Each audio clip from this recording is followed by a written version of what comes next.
好，我们接着看拼音第8课，请看屏幕。在屏幕上呢，我们看到了一个阿姨呀，坐在椅子上织毛衣。其实呢，这就是咱们要学的新的汉语拼音字母织。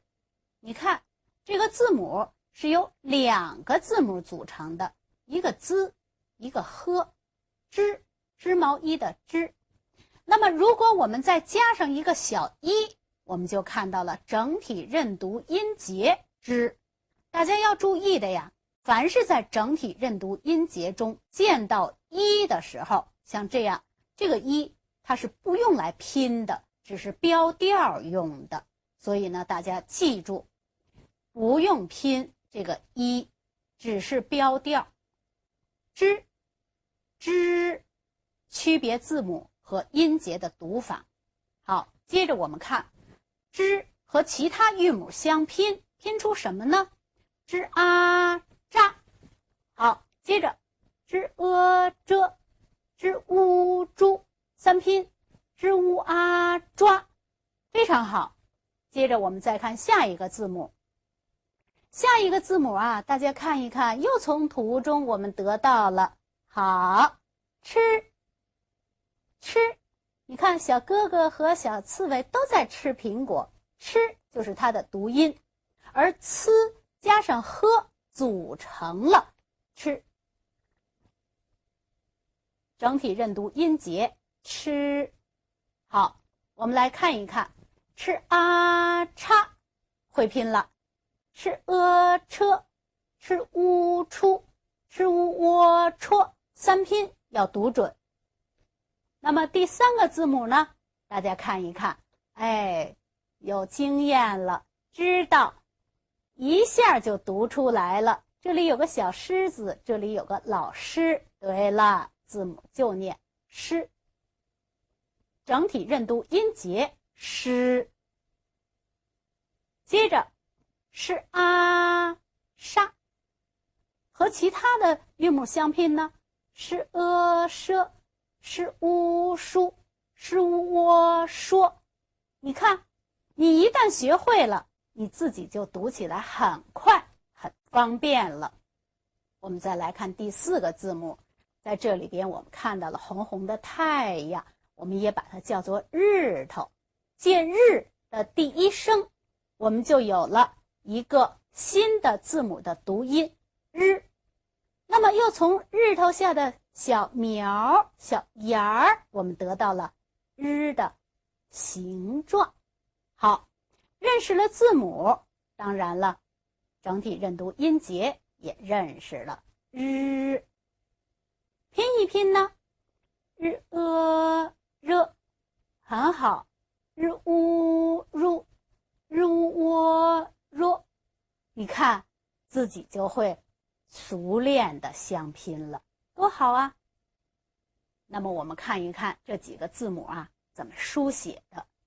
在这里边我们看，像滋呵，我们以前学过，在书写的时候呢，只要注意啊，这2个字母中间稍稍留一点空，不要贴得太紧，但是也不要离得太远，它们是一个整体。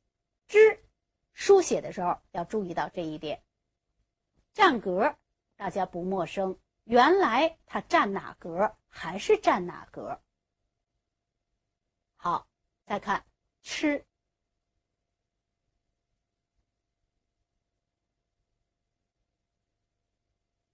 好，就是这样。接着我们再来看诗和日的书写。思占中格，呵还是占中格和上格，注意2个字母中间的距离。好，接着看日，先写第1笔竖，大家看第2笔，从它的上边出一个小弯来，日就像这个小芽儿一样，注意书写是这样的。好，我们会读会写，下面呢请看看老师手里的卡片，大家注意读知吃诗这几个字母的时候要注意什么呢？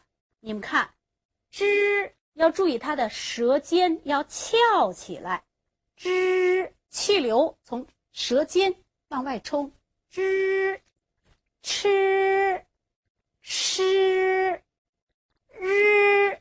读日的时候，声带稍有一点颤动。好，大家注意，刚才我们学的 z、c、s， 舌尖是平的，支、吃、诗，舌尖是翘起来的，所以我们把 z、c、s 叫做平舌音，而把支、吃、诗叫做翘舌音。大家读这里的时候一定要读准读好，在后边拼读音节的时候同样要读准读好。好了，下面咱们回到屏幕上来，我们往下继续看。这是一幅美丽的图画，在这幅图画中呢，我们看到了呀绿绿的竹子，竹子轻声。我们还看到了什么呢？红红的太阳，日出，一看就知道是清早。清早在哪里边呀？街头公园。在这里边谁在出来散步锻炼呀？你看，有个小弟弟在骑车，后边呢老爷爷跟着他，旁边呢还有小姐姐在读书。你看清早的公园多么美丽，多么安静，大家都在做着自己的事情，多么好啊！好，那么在这里边，凡是有音节出现的，大家都可以拼读，遇到整体认读音节，要把它读准。好了，接下来我们看这首儿歌。这首儿歌的题目欢迎台湾小朋友，听老师先读一遍。一只船扬白帆，飘呀飘呀到台湾，接来台湾小朋友到我学校玩一玩，伸出双手紧紧握，热情的话儿说不完。这首儿歌呀，说的是我们和台湾小朋友在一起热情的交流。